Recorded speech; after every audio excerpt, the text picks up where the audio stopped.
Happy morning. This proverb, the action speaks louder than words. This proverb tells us what we do is more important than what we say.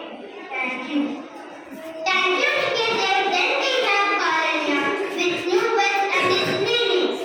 Happy morning to everyone.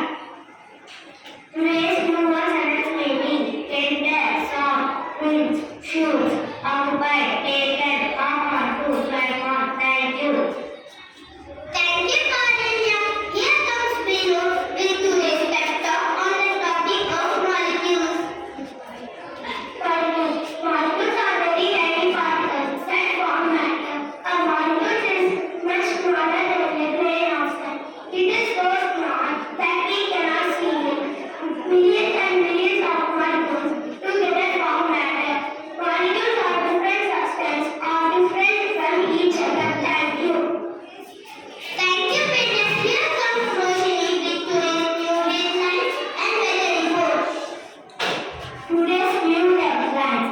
SC calls for a panel to look into free bus issue.